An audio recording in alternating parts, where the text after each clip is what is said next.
এটা হচ্ছে দ্বিতীয় দিন, মানে সকালবেলা আমরা ঘুম থেকে উঠে এখানে হোটেলে ব্রেকফাস্ট করে নিচ্ছি। ব্রেকফাস্টটা হোটেলের পক্ষ থেকেই কমপ্লিমেন্টারি ছিল, বুফে ব্রেকফাস্ট করে আমরা এই যে হোটেলের নিচে একটা ব্যালকনিতে বসে কফি খেলাম। কফি খেয়ে আমরা চলে আসলাম ট্রেন স্টেশনে, কারণ আমরা যাব উঠতে যাইতে হলে আমাদেরকে ট্রেনে করে যাইতে হবে। সো আমরা এখানে ট্রেন স্টেশনে চলে এসেছি এবং ট্রেনে করে আমরা এখন উঠতের দিকে যাচ্ছি। এই ট্রেনটার লাস্ট স্টেশনই হচ্ছে ওট। অ্যান্ড পুঁথিমধ্যে যাওয়ার পথে এই যে স্টেশনগুলো দেখতেছি, এগুলো বেশ সুন্দর, আমার কাছে খুবই ভালো লেগেছে।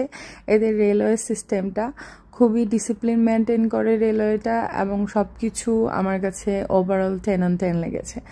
এবং যাইতে যাইতে আমরা চারপাশের ভিউটা এনজয় করতেছি, এত সুন্দর ছিল। এবং এই যে আস্তে আস্তে আমরা ওটের কাছাকাছি চলে এসেছি, এই যে সমুদ্র দেখতে পাচ্ছেন আটলান্টিক, অ্যান্ড এই যে আমরা উঠতে চলে আসছি।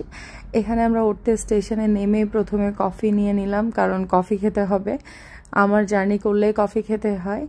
এই যে এই সাইডটাতে এই যে ওট মার্কেট, এই ভিউটা এত সুন্দর। এই সাইডটা দেখতে ওয়ান কাইন্ড অফ অস্ট্রিয়ার হলস্টেটের মতো লাগতেছে আমার কাছে, খুবই সুন্দর লাগছে। পাহাড়ি রাস্তা উপরের দিকে যাচ্ছে, উপরের দিক থেকে নেমে আসতেছে। তা আমি এখানে সমুদ্র সৈকতের পাশে দাঁড়িয়ে, ওই সাইডে সমুদ্র, আমি এখানে দাঁড়িয়ে কফিটা এনজয় করতেছি। অ্যান্ড প্রচণ্ড বাতাস ছিল। আর আয়ারল্যান্ডের ওয়েদার সম্পর্কে বলি, আয়ারল্যান্ডের ওয়েদার কিছুক্ষণ রোদ কিছুক্ষণ বৃষ্টি, সারাদিন বৃষ্টি লেগেই থাকে। এই যে আমরা এখানে সমুদ্রের সাইডে দিয়ে কিছুক্ষণ হাঁটাহাঁটি করলাম, দেখলাম। তারপর আমরা যাব একদম লাস্ট কর্নারে, যে ওটের ভিউ পয়েন্ট, ওই ভিউ পয়েন্টে যাব। এই যে এই সাইডটা, ওই পাহাড়ের উপরে উঠা যায়, এই সাইডের চারপাশেও আপনি ঘুরে দেখতে পারেন।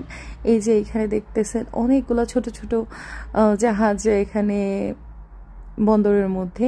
এই যে পিছনে দেখতে পারতেছেন ওই পাহাড়ের একদম চূড়ায় ওইখানেও একটা ভিউ পয়েন্ট আছে, ওইখানে উঠতে অনেক টাইম লাগে, হাইকিং করতে হয়, হাইকিং করে উঠতে হয়। ওইখানেও ট্যুরিস্টরা যায়, বাট ম্যাক্সিমাম ট্যুরিস্ট এই সাইডটাতে ঘুরে।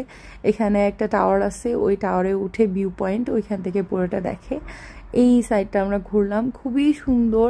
অ্যান্ড ঢেউগুলার আওয়াজ খুবই ভালো লাগতেছে। আমি এখানে বসে চিপস খেতে খেতে এই ভিউটা এনজয় করেছিলাম অনেকক্ষণ। তারপর আমাদের প্ল্যান ছিল আমরা উঠতে এসে এখানে ফিশ অ্যান্ড চিপস খাবো, যেটা আয়ারল্যান্ডের একদম ট্রেডিশনাল। তো আমরা এখানে ফিশ অ্যান্ড চিপস নিলাম 2 ধরনের, ঠিক আছে। এখানে সামুদ্রিক ফিশ অ্যান্ড চিপস এটা খেলাম। খাওয়ার পরে তারপর আমরা পুরো দিন পুরো সিটিটা এনজয় করলাম, ঘুরলাম। অ্যান্ড তৃতীয় দিনের ব্লগ থাকছে পরের ভিডিওতে, সেই পর্যন্ত।